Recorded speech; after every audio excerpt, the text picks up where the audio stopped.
Hello दोस्तों, स्वागत है आपका हैप्पी माइंड में। तो हम सुन रहे हैं कार्तिक महात्म्य का 6ठा अध्याय। कार्तिक महात्म्य का पूरा अध्याय सुनने के लिए इस चैनल को सब्सक्राइब कर लीजिए। नारद जी ने कहा, जब 2 घड़ी रात शेष रह जाए तब तिल, कुश, अक्षत, चंदन आदि लेकर शुद्ध होकर जलाशय पर जाए। नहर की अपेक्षा नदी में स्नान करने से 10 गुना फल मिलता है और नदी की अपेक्षा संगम पर स्नान करने से 10 गुना फल मिलता है और तीर्थ पर स्नान करने से इन सब से दुना फल होता है। स्नान से पहले भगवान का ध्यान करके स्नानार्थ संकल्प करे, फिर तीर्थ में उपस्थित देवताओं को क्रमशः एवं आचमनीय आदि देवे। अर्घ मंत्र: हे कमलनाथ आपको नमस्कार है, हे जलसाई भगवान आपको नमस्कार है, हे ऋषिकेश आपको प्रणाम है। मेरे दिए हुए अर्घ को आप ग्रहण करें। वैकुंठ, प्रयाग तथा बद्री का आश्रम में जहाँ कहीं भगवान विष्णु गए वहाँ उन्होंने 3 प्रकार से अपना पैर रखा था।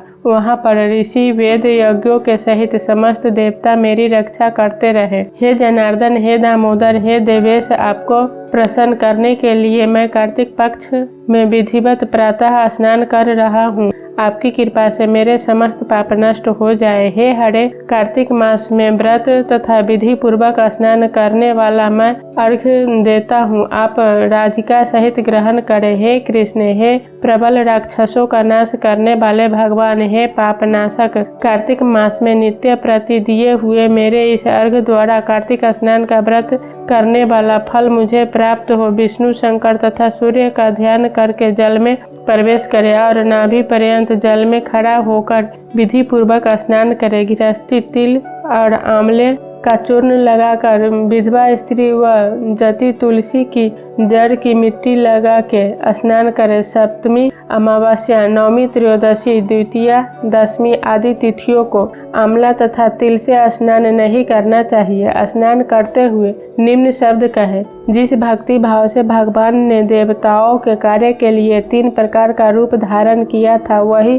पापनाशक भगवान विष्णु अपनी कृपा से मुझे पवित्र बनावे। विष्णु जी की आज्ञा से कार्तिक व्रत करने वालों की सारे इंद्र आदि देवता रक्षा करते हैं, अतः वह मुझको पवित्र करे। बीजों, रहस्यों तथा यज्ञों सहित वेदों के मंत्र, कश्यप आदि ऋषि, इंद्र आदि देवता मुझे पवित्र करे। गंगा आदि सभी नदियों, संपूर्ण तीर्थ, 7 समुद्र और समस्त जलाशय मुझको पवित्र करे।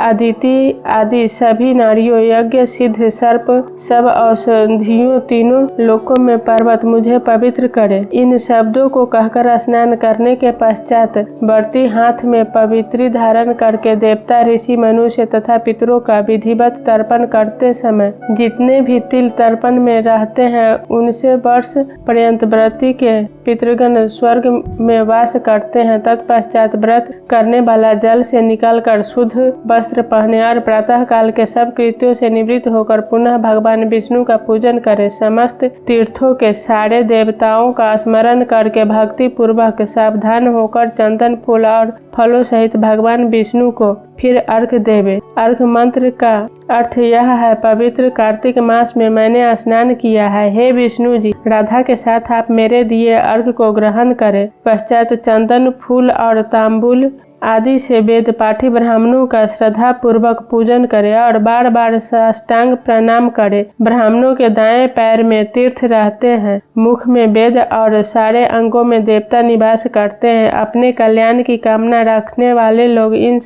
लोग न इनका अपमान करे और न इनके साथ विरोध करे। फिर एकाग्रचित से भगवान विष्णु की प्यारी तुलसी का पूजन करे, उनकी परिक्रमा करे तथा उनको प्रणाम करे। हे देवी, हे तुलसी, देवताओं ने ही प्राचीन काल में तुम्हारा निर्माण किया है और ऋषियों ने तुम्हारा पूजन किया है। हे विष्णु की प्यारी तुलसी, आपको प्रणाम है, आप मेरे सब पापों का नाश करो। इस प्रकार भक्ति पूर्वक जो लोग कार्तिक व्रत का अनुष्ठान करते हैं वह संसार में सुखों को भोगते हुए अंत में मुक्ति को प्राप्त करते हैं। सारे रोगों का नाश करने वाला, पापों को नष्ट करने वाला, मनुष्य को श्रेष्ठ बुद्धि देने वाला, धन आदि का साधन, मुक्ति और कोई उत्तम व्रत संसार में नहीं है।